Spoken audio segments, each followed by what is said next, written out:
Alors je raconte toujours une histoire.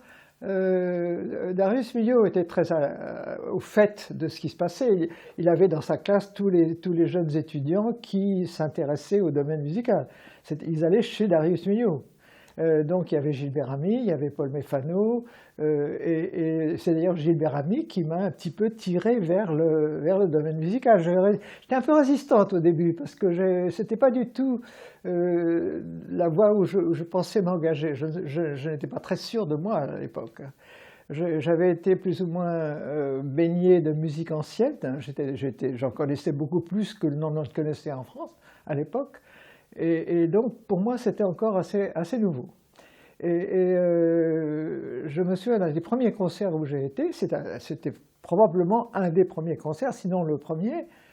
Je suis retourné le lendemain voir Darius Milhaud et je lui ai dit, écoutez, j'ai entendu vraiment une œuvre, quelque chose que je n'avais jamais entendu avant. C'était Webern Opus 10.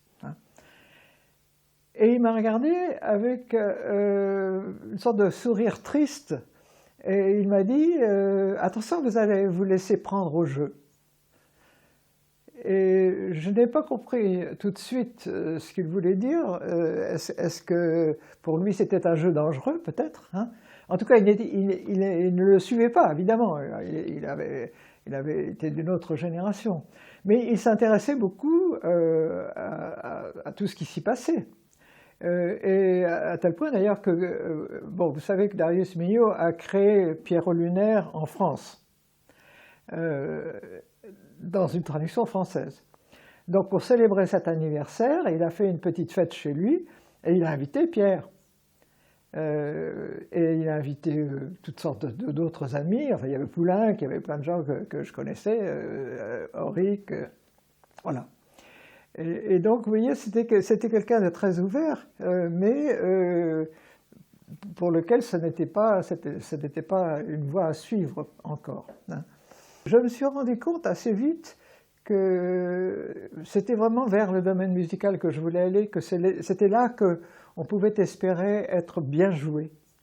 Il y avait une sorte de laisser-aller, en général,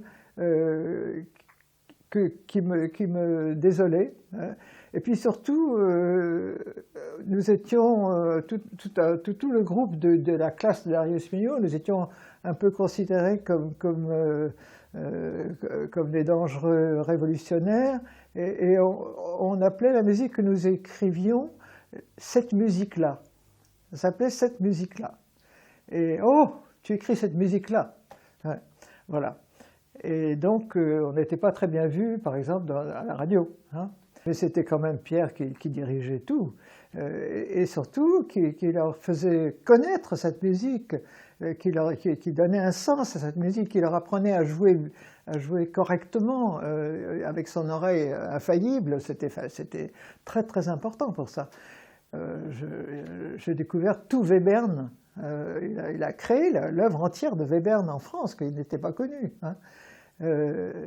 C'est pas une musique qui m'a influencé du tout, mais je l'ai découverte là, en même temps que tous les grands musiciens qui sont passés par là, comme on peut dire. La première fois que je lui ai montré, je mourais de timidité. J'étais extrêmement timide à l'époque. Et je n'étais pas sûr de moi. La première fois que je lui ai montré mon œuvre, je crois qu'il n'a rien aimé, vraiment. Mais il a été adorable. Il m'a consacré 3 heures. Il a tout regardé et surtout il ne m'a pas considéré comme une femme compositeur. À l'époque, c'était très important. Ça m'a donné, parce que les femmes compositeurs, je n'en voyais aucune qui pouvait me servir de modèle, hein. Et ça a été un de mes problèmes à l'époque. Et il m'a traité comme un compositeur.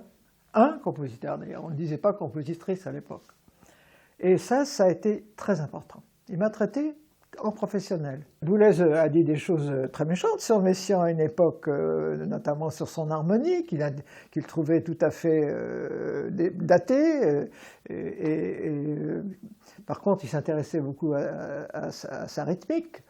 Mais Messiaen avait tout de suite compris qui était Boulez. Voilà. Messiaen avait un goût très sûr, pas un goût, mais une appréciation très sûre de ses élèves. De même, il a tout de suite compris qui était Xenakis. Il décernait les talents très très vite. Et il a tout de suite compris qui était Boulez dès le moment où il était son élève d'harmonie. Mais à ce moment-là, je ne le connaissais pas. Nous avons, je dis, un rapport de vieux camarades maintenant qui est... je le fais rire souvent, hein, parce que je lui dis des choses que j'aurais jamais osé lui dire dans le temps. Comme je lui ai dit l'autre jour que j'étais à moitié américaine, donc que j'avais mauvais goût. Hein. Ça l'a fait rire. Bon, voilà.